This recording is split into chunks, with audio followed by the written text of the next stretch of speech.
मैं अपने फन की बुलंदियों से काम ले लूंगा, मैं अपने फन की बुलंदियों से काम ले लूंगा।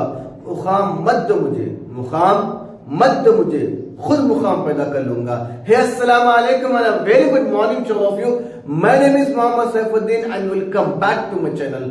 दोस्तों, पिछली वीडियो में हमने जाना कि 5 ऐसे पॉइंट्स जो कि 720 आउट ऑफ 720 ला सके नीट के अंदर, नीट की प्रिपरेशन में, नीट की तैयारी में हमने पिछली वीडियो में जाना है। लेकिन इस वीडियो में वो कौन से ऐसे बुक्स है जो कि हमको आगे तैयारी में, प्रिपरेशन की नीट में हमको काम आ सके, उसके बारे में आज इस वीडियो में हम जानेंगे। तो मैं रिक्वेस्ट करता हूं स्टूडेंट से कि ये वीडियो को एंड तक जरूर देखें। मैं बहुत सारे इंपॉर्टेंट बुक्स बताने वाला हूं जो कि आपको वही बुक्स पढ़ना है। आई रिपीट वंस अगेन, जो बुक्स मैं आपको बता रहा हूं यहां पर बोर्ड पर, वही बुक्स को आपको फॉलो करना है। इसके अलावा कौन सी बुक आपको फॉलो करने की जरूरत नहीं है। तो आइए जानते हैं। सबसे पहले हम बात करने वाले हैं बायोलॉजी सब्जेक्ट्स के ऊपर, क्योंकि बहुत सारे स्टूडेंट्स का फेवरेट सब्जेक्ट बायोलॉजी है। तो हम बायोलॉजी के बारे में हम बात करने वाले हैं। बायोलॉजी में आपको देखो ये काम करना है सबसे पहले फर्स्ट ईयर और सेकंड ईयर के, ओके, फर्स्ट ईयर और सेकंड ईयर के जो एनसीईआरटी की जो बुक है, एनसीईआरटी की जो बुक है उसको आपको लगातार प्रैक्टिस करना है, अच्छे से पढ़ना है, ठीक है। एनसीईआरटी एक ऐसी बुक है जो कि आपको दूसरे बुक की लेने की जरूरत नहीं है, ठीक है। अगर आप first year, intermediate first year और इंटरमीडिएट सेकंड ईयर की, यानी 12वीं कक्षा की, 11वीं और 12वीं की जो अगर आप बुक पढ़ लोगे तो मोर देन इनफ हो जाएगा आपको आपकी स्कोरिंग नीट में करने के लिए। तो एनसीईआरटी की जो बुक है वही फॉलो करिए। उसके अलावा दूसरी बुक को छीने की, दूसरी बुक को पढ़ने की जरूरत नहीं है, ठीक है। अब बात करते हैं सेकंड पॉइंट जो बायोलॉजी में आपको स्कोरिंग दिला सकता है, वो है NCERT at your finger tips. NCERT at your finger tips ये भी एक ऐसी बुक है जो कि आपको ऑब्जेक्टिव में बहुत हेल्प करेगी, ठीक है, क्योंकि इसको बहुत अच्छे से फॉलो करना जरूरी है। अगर आप फर्स्ट ईयर और सेकंड ईयर की पढ़ रहे हैं, इसके साथ साथ आपको यह भी फॉलो करना है कि NCERT at your finger tips को भी अच्छे से फॉलो करना है, तभी आपको अच्छा स्कोरिंग मिलेगा, ठीक है। ये रहा दूसरा पॉइंट। आइए चलते तीसरे और मेन इंपॉर्टेंट पॉइंट की तरफ। बायोलॉजी में PYQs जो प्रीवियस ईयर क्वेश्चंस है, ओके, ये जो प्रीवियस ईयर क्वेश्चंस है आपको लगातार पढ़ना है, लगातार प्रैक्टिस करना है। आप सवाल करोगे, क्वेश्चन करोगे, आपकी क्वेरी ये होगी कि सर कितने इयर्स के हम क्वेश्चन प्रैक्टिस करना पड़ेगा इयर्स के। तो मैं आपको बता दूं मिनिमम 15 to 20 इयर्स के जो क्वेश्चन मॉडल्स है उसको प्रैक्टिस करना पड़ेगा। जी हाँ, आप बहुत सारे स्टूडेंट्स क्या करते हैं कि लगातार 3 इयर्स 4 इयर्स की क्वेश्चन मॉडल्स प्रैक्टिस करते हैं और उसको ही अपना एनफ समझते हैं और आगे प्रैक्टिस नहीं करते हैं। दोस्तों, ये बात दिमाग में जरूर रखें कि you have to practice at least 15-20 years, ठीक है। 15 से 20 साल के जो क्वेश्चंस है, और मोर देन अगर 25 इयर्स भी अगर प्रैक्टिस करें तो भी और भी अच्छी बात है, और भी अच्छी बात है। लेकिन आपको प्रैक्टिस करना पड़ेगा 15 से 20 साल के क्वेश्चन मॉडल पेपर्स, ठीक है, लास्ट ईयर के, प्रीवियस ईयर्स के, ओके। ये होगा मेन। और अगर आप जैसे कि जानते हैं कि कोचिंग मॉडल भी अगर आप प्रैक्टिस करें तो अच्छी बात है, या फिर इसके साथ साथ डॉक्टर अली की जो बायोलॉजी बुक है वो भी आप फॉलो कर सकते हैं। यानी अगर जैसा कि आपके पास इतना टैलेंट है कि भाई मैं इतना कवर कर सकता हूं या फिर कर सकती हूं, आप इतना कह रहे हैं, तो अगर आप ये फॉलो कर ले तो भी और भी अच्छा होगा। डॉक्टर अली की बहुत अच्छी बुक है बायोलॉजी के अंदर जो कि आपको फॉलो करना जरूरी है। ठीक है, और लास्ट पॉइंट पे मैं ये बात रखूंगा, लास्ट पॉइंट पे ये मैं बात रखूंगा कि आपको जितना भी आप whatever you are practicing, आप प्रैक्टिस जितना भी कर रहे हो, एक उसकी नोट बनाइए। क्यों?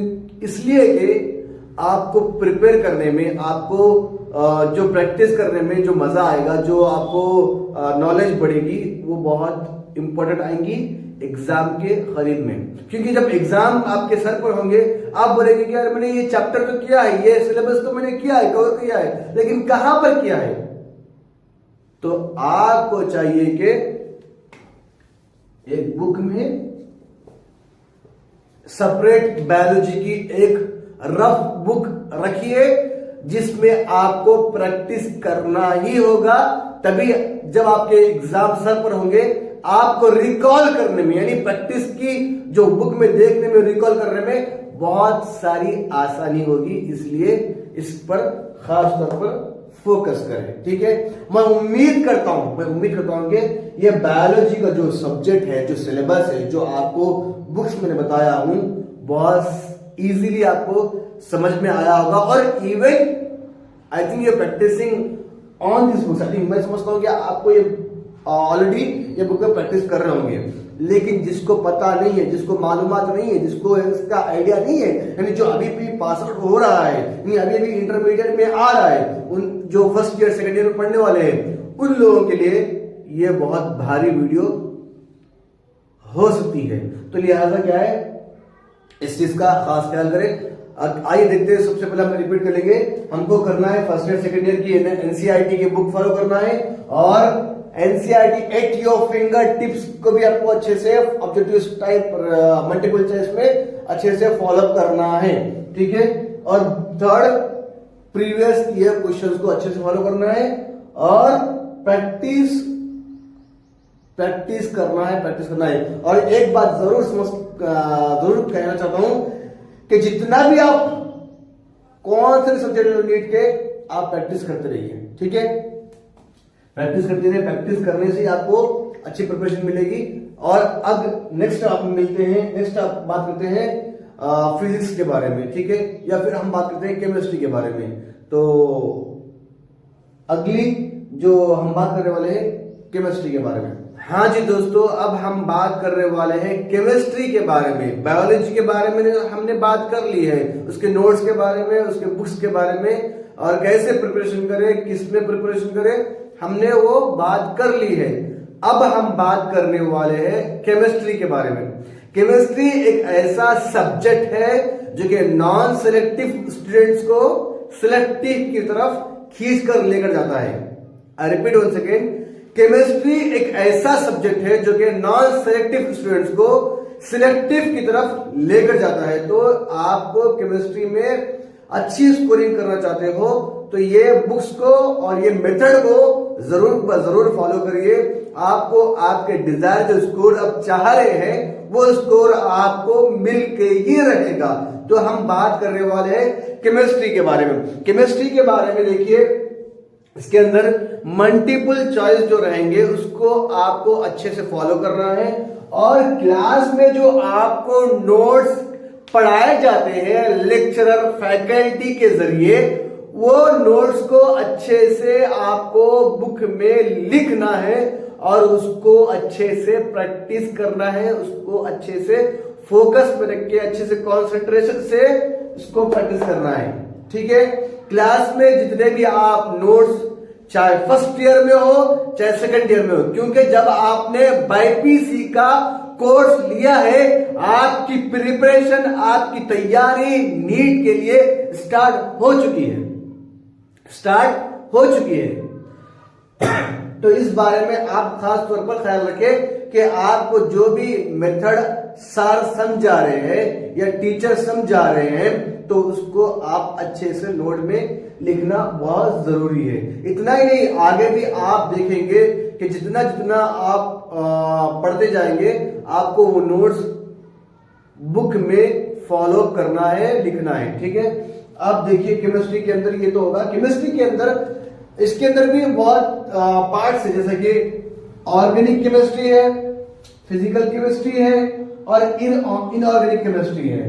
ठीक है, अब तो फिलहाल हम इसके बारे में, इसकी चर्चा में हम बात करेंगे। ठीक है, वीडियो थोड़ा लेंथी होगा, लेकिन आप कोऑपरेट करके एंड तक जरूर देखें, क्योंकि आपको बहुत सारे पॉइंट मैं आपको बताने वाला हूं। ठीक है, अब जैसे कि मैंने बताया नोट्स फ्रॉम क्लास, क्लास के अंदर जो भी नोट्स लिख रहे हैं, जैसे कि बताया मैंने, वो नोट्स को अच्छे से मेंटेन करना है। फिर प्रैक्टिस क्वेश्चन बहुत करने हैं आपको, इतनी प्रैक्टिस क्वेश्चन करने हैं जैसा कि आपको रात के 2 बजे भी आपको हमने उठाते हैं, आपको यानी कोई उठाते हैं, उठा के कहते हैं कि ये क्वेश्चन को सॉल्व करो, तो तब भी आप वो सॉल्व करना आना चाहिए। ठीक है, जितना आप बहुत इतना प्रैक्टिस करना चाहिए। अगर आपको रात के 2-3 बजे अगर आपको उठाएंगे कोई और सॉल्व करने के लिए आपको सर या फिर आपको कोई फ्रेंड कहेगा, तो आपको सॉल्व करना चाहिए।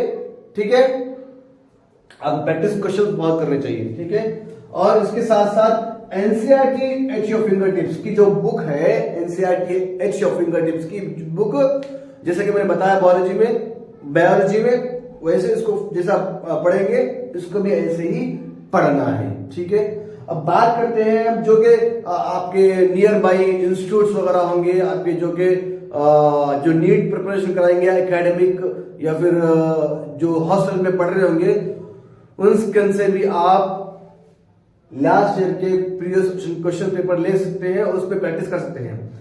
और तो और जो कि MS चौहान की जो बुक है वो भी आप फॉलो कर सकते हैं। MS चौहान की बहुत अच्छी बुक है, मैं प्रेफर करूंगा कि आपको ये बुक को एक बार फॉलो करिए, क्योंकि आपको कुछ ऐसे पॉइंट्स मिलेंगे जो कि आपको दूसरे बुक्स में से नहीं मिलेंगे। तो आपको चाहिए कि ये MS चौहान की बुक को अच्छे से रिफर करें, ताकि आपको प्रैक्टिस करने में और नीट की तैयारी में, नीट के स्कोरिंग में आपको अच्छे से हेल्प हो सके। ठीक है, MS चौहान की बुक जो कि ऑर्गेनिक केमिस्ट्री में मिल जाएगी आपको। ठीक है, ये बहुत अच्छी लेजेंडरी बुक है, जो कि आप बड़े प्रोफेसर, जो कि बड़े जो लेखक कहते हैं ना, वो लिखे हुए हैं। ठीक है, तो बहुत एकदम बहुत अच्छी बारीकी से बारीकी आपको चीज MS चौहान की बुक में से मिल जाएगी। ठीक है, अब बात करते हैं फिजिकल केमिस्ट्री में। थोड़े 1 मिनट में यहां पर आना चाहता हूं। MS चौहान, बहुत सारे स्टूडेंट्स ये कहते हैं कि MS चौहान की जो बुक है थोड़ा टफ लगती है। आप नीट कर रहे क्यों हो? नीट की तैयारी कर रहे क्यों हो? नीट का एग्जाम भी एक टफ एग्जाम में समझते हो, तो नीट का एग्जाम टफ नहीं है, बल्कि अपने आप में टफ बना लिया हुआ सब्जेक्ट हो, एग्जाम है, इंट्रेंस एग्जाम। तो इसको ऐसा मत समझिए, जैसे नीट को आपने टफ समझा है वैसा मत समझिए। नीट भी इजी है और जो प्रैक्टिस करते बुक्स वो भी इजी है। क्यों? बहुत सारे स्टूडेंट्स नीट में 700 के अबव ला रहे हैं। वो क्यों ला रहे हैं भाई? उनके पास दिमाग कुछ अलग है क्या? ऐसा कुछ नहीं है। ठीक है, तो MS चौहान की बुक आप पढ़िए। अब आप बात करते हैं फिजिकल केमिस्ट्री के बारे में। ठीक है, फिजिकल केमिस्ट्री में देखिए आपको करना क्या है, मॉडल्स जो कि प्रीवियस ईयर के वो भी फॉलो करना है, और जैसा कि मैंने बताया प्रीवियस ईयर के पेपर्स फॉलो करना है। ठीक है, और MSGH योर फिंगर टिप्स, जैसा कि NCERT फिंगर टिप्स है, तो वैसे ही MSGH योर फिंगर टिप्स को भी आप बुक फॉलो कर सकते हैं। ये बहुत अच्छी बुक है। जैसा कि NCERT जो मेन ब्रांड है, जो मेन सेंटर है, वहां से ही जो कि बुक्स निकलते हैं, तो ऐसे ही ये भी आपको फॉलो करना है। ठीक है, फिजिकल केमिस्ट्री में एक बुक आती है नरेंद्र अवस्थी के नाम से।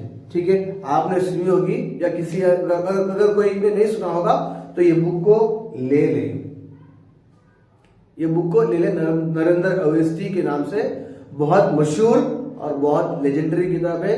ये आपको आपकी नीट की तैयारी में बहुत अच्छे से गाइड करेगी, तो मैं प्रेफर करता हूं कि ये आप बुक ले लें।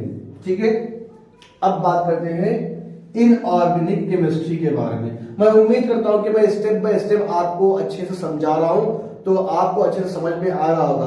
अगर नहीं आ रहा होगा तो थोड़ा मुझे कमेंट में बता दें कि आपको किस में, यानी बायोलॉजी में या फिर केमिस्ट्री में, organic chemistry, inorganic chemistry, physical chemistry या फिर इनऑर्गेनिक केमिस्ट्री में कुछ दिक्कत है, यानी कुछ डाउट है, तो ताकि मैं आपकी डाउट को अलग सी वीडियो में क्लैरिफाई कर सकूं, आप मुझे बताइए इस बारे में, ठीक है।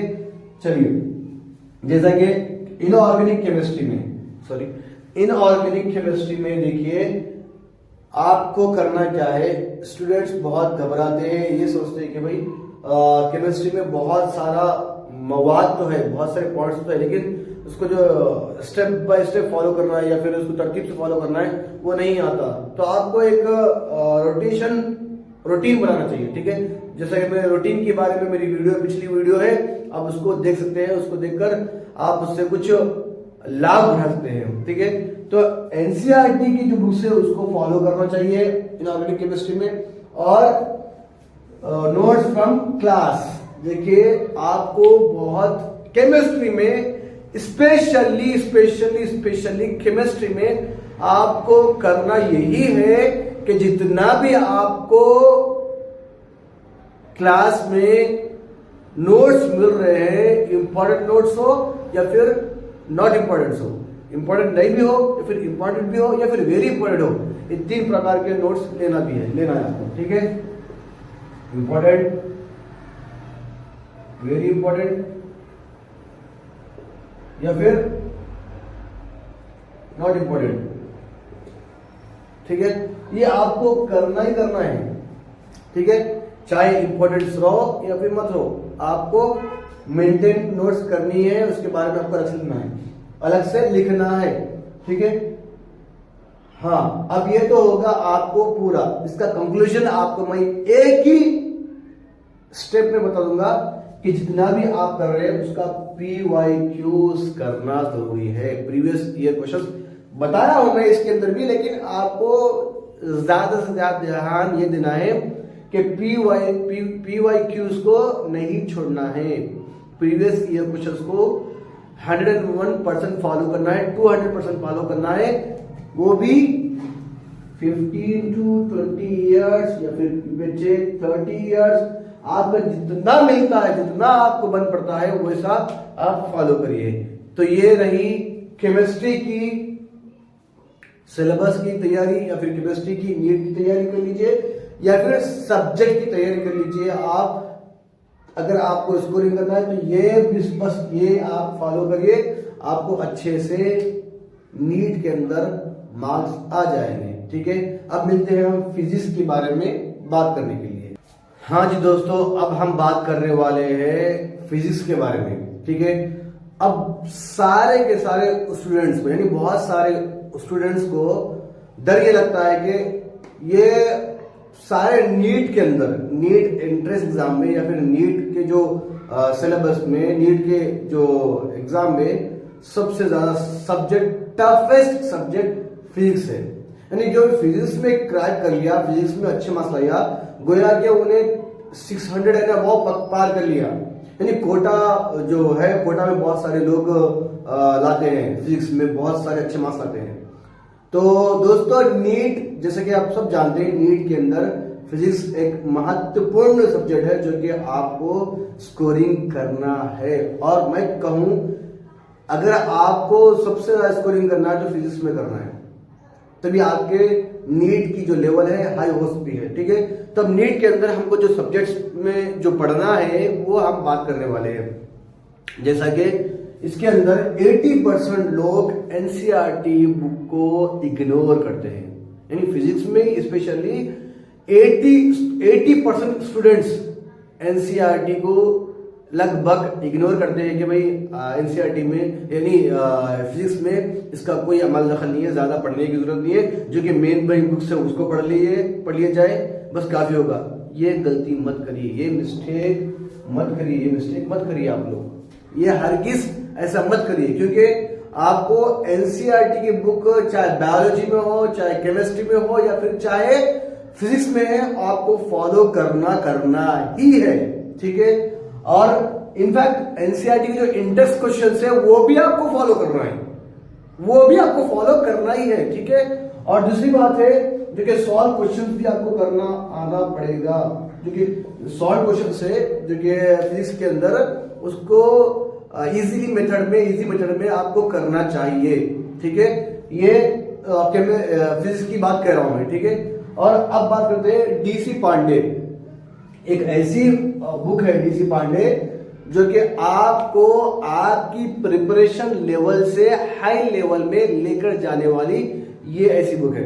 डीसी पांडे में आपको जेई में मिलेगी और एम्स में मिलेगी, लेकिन आपको करना यह है कि ये बुक्स नहीं लेने का है। आप कहीं ये बुक ले लेंगे तो आपको ऑलरेडी फिजिक्स में कॉन्फिडेंस लेवल लो होता है, अब ये लेने के बाद और लो हो जाएगा। तो ये गलती मत करिए, ये जेई और एम्स की बुक मत लीजिए प्लीज। हाँ, तो ये बुक नहीं लेने का है, ठीक है। आपको सिर्फ और सिर्फ डीसी पांडे की सिर्फ और सिर्फ नीट की बुक लेना है, ठीक है। नीट की बुक लेना है, जेडब्ल्यू और एम्स की बुक नहीं लेना है, ठीक है। इस बात का ख्याल रखें। और एनसी वर्मा ये भी एक बहुत अच्छी लेजेंडरी बुक है जो कि आपको, अगर आप ये बुक लेंगे तो आपको आपकी नीट प्रिपरेशन में, आपके प्रैक्टिस में 4 चांद लग जाएंगे। तो आप ये बुक्स को फॉलो करिए। मैंने बायोलॉजी के बारे में बताया आपको, केमिस्ट्री के बारे में बताया आपको, और तो और फिजिक्स के बारे में मैंने आपको डिटेल में सारी की सारी बात बता दी। अगर आपको इसके अंदर a single doubt you have, so you have rights to ask in comments, okay। आप कमेंट्स में वो डाउट्स को क्लियरिफाई कर सकते हैं। आप डाउट राइज करिए, मैं आपको उसका फॉलोअप दूंगा, उसका आंसर दूंगा, उसका अलग से वीडियो आपको बनाकर मैं दूंगा इंशाल्लाह। तो आप इस जितना ही मैंने आपको बताया इसमें बहुत अच्छे से प्रिपरेशन करिए, आपको अच्छे से मार्क्स आएंगे। मैं उम्मीद करता हूं कि ये 3 के 3 सब्जेक्ट्स में आपको बहुत अच्छी नॉलेज मिली होगी। अगर आपको इसी तरह की वीडियोस चाहिए तो आप हमारी वीडियो को फॉलोज करिए, क्या बोलते हैं इसको, लाइक करिए, शेयर करिए स्पेशली। और ऐसी वीडियो चाहिए तो सब्सक्राइब जरूर करिए ताकि आपको फर्स्ट अटेम्प्ट में आपको वीडियो मिल सके। मिलते हैं अगली वीडियो में, तब तक के लिए stay blessed, stay happy and have a wonderful day.